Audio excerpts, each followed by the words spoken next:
نبی نے جسے ہر قدم پر دعا دی وہ افضل البشر بعد انبیاء ہے، وہ جانے صداقت وہ جانے وفا ہے، فرشتے اسی کی اداؤں پہ عاشق، فرشتے اسی کی اداؤں پہ عاشق، اسی کی نماز و دعاؤں پہ عاشق، وہ نبیوں کے بعد اماموں سے اعلیٰ، وہ نبیوں کے بعد اماموں سے اعلیٰ، محمد سے ہر دم وفا کرنے والا۔ گلی گلی نگر نگر ابو بکر ابو بکر، گلی نگر نگر ابو بکر ابو بکر، چرچ جس کے عرش پر ابو بکر ابو بکر، تذکرے بھی فرش پر ابو بکر ابو بکر۔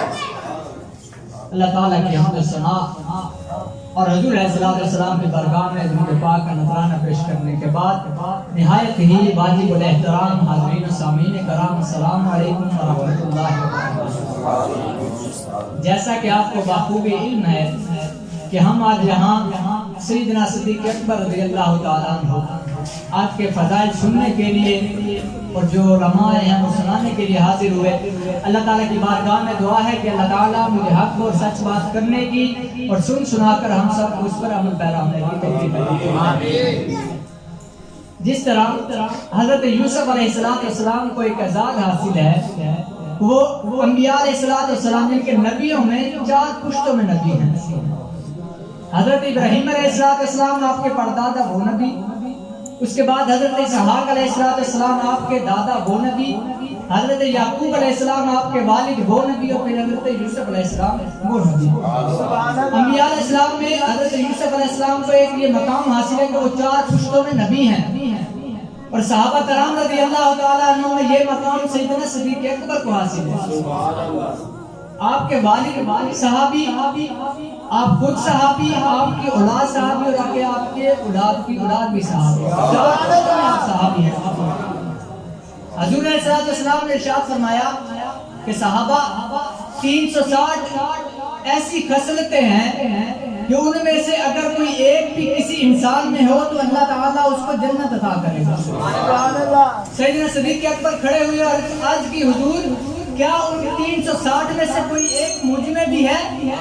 سبحان اللہ۔ اب حضور علیہ السلام نے کیا ارشاد فرمایا؟ فرمایا صدیق وہ 360 کی 360 ساری تم میں موجود ہے۔ سبحان اللہ۔ یہ شان ہے صدیق اکبر رضی اللہ تعالیٰ عنہ۔ حضرت انس آپ فرماتے ہیں کہ کچھ صحابہ ایسے تھے کہ وہ سارا دن مسجد نبوی میں بیٹھے رہتے تھے۔ تو حضور علیہ السلام نے کہا، فرمایا کہ صحابہ سارا دن مسجد نبی میں نہ گزارا کرو، وقفے سے ملا کرو، اس سے محبت بڑھتی ہے۔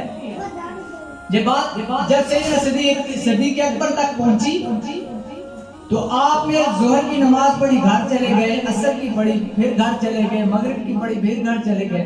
عشاء کے بعد جب گھر گئے تو حضور علیہ السلام نے حضرت انس سے پوچھا کہ سارا دن صدیق نظر نہیں آئے؟ تو حضرت انس نے عرض کی حضور وہ تو آئے تھے نماز پڑھنے۔ تو حضور علیہ السلام نے فرمایا نماز پڑھنے تو آیا تھا لیکن مجھے ملنے نہیں آیا۔ حضرت انس جو کہتے ہیں کہ خاص خدمت گزارتے آپ بھاگے سیدنا صدیق اکبر رضی اللہ تعالیٰ عنہ آپ کے گھر پہنچے اور دروازے پر دستک دی، سیدنا صدیق اکبر رضی اللہ تعالیٰ عنہ باہر ہے۔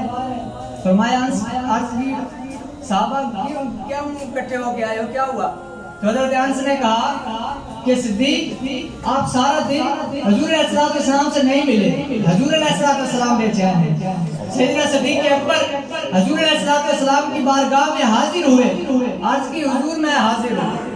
تو حضور علیہ السلام نے فرمایا کہ صدیق سارا دن ملاقات نہیں کی، کیا معاملہ ہے؟ تو سیدنا صدیق اکبر رضی اللہ تعالیٰ عنہ آپ نے عرض کی حضور آپ نے فرمایا تھا کہ سارا دن مسجد میں نہ گزارا کرو، وقفے سے ملا کرو۔ حضور نے کیا جواب دیا؟ حضور نے فرمایا صدیق مجھے تو نہیں تھا کہا، سبحان اللہ۔ میں نے کچھ صحابہ کو کہا تھا تجھے نہیں تھا کہا۔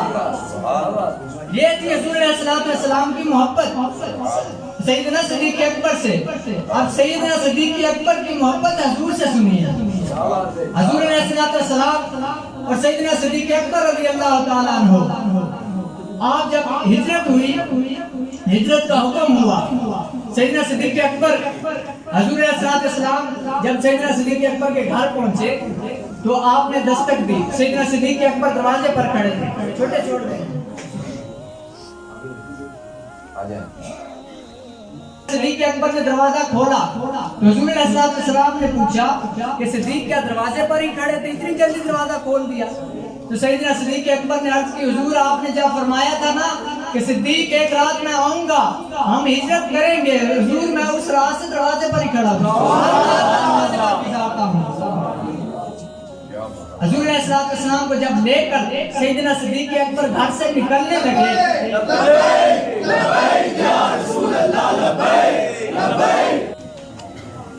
سیدنا صدیق اکبر رضی اللہ تعالیٰ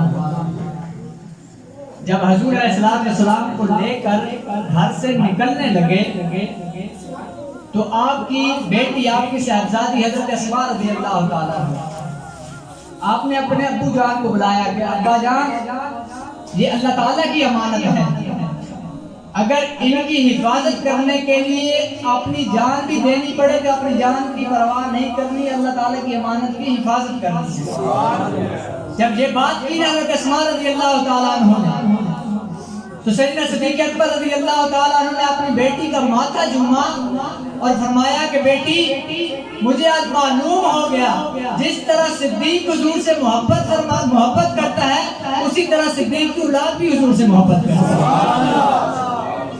اب جب لے کر نکلے, باقی آپ نے سنا ہوا کہ حضور علیہ السلام کے کبھی آگے چلتے سیدنا صدیق اکبر, کبھی پیچھے چلتے, کبھی دائیں کبھی بائیں. تو حضور علیہ السلام نے پوچھا صدیق یہ تو کوئی چلنے کا طریقہ نہیں, یہ کیسے چل رہے ہو؟ تو سیدنا صدیق اکبر نے عرض کی حضور جب مجھے احساس ہوتا ہے کہ کوئی دشمن آگے سے نہ حملہ کر دے میں آپ کے آگے چلتا ہوں, جب مجھے یہ محسوس ہوتا ہے کہ کوئی پیچھے سے نہ حملہ کر دے میں آپ کے پیچھے چلتا ہوں, کبھی دائیں کبھی بائیں. اب جو موجودہ دور چل رہا ہے اب بھی یہی معاملہ ہے, کوئی دائیں سے حملہ کر رہا ہے حضور کے ناموس پر, کوئی بائیں سے. موجودہ دور کے اندر ہمیں سیدنا صدیق اکبر کے غلاموں والا کردار ادا کرنا ہوگا. جب بھی کوئی حضور کی ناموس پر, حضور کی عزت پر آگے سے یا پیچھے, دائیں بائیں پر نیچے جہاں سے بھی بولے اس کو کاٹ کر رکھ دینا ہے. حضرت اسماء آپ کی بیٹی جو تھی وہ اپنے ساتھ ایک خنجر رکھا کرتی تھی اور آپ فرماتی تھی کہ اگر کوئی میرے سامنے حضور کی گستاخی کرے اور اس کا پیٹ میرے خنجر سے بچ جائے مجھے ابو بکر کی بیٹی نہ کہے.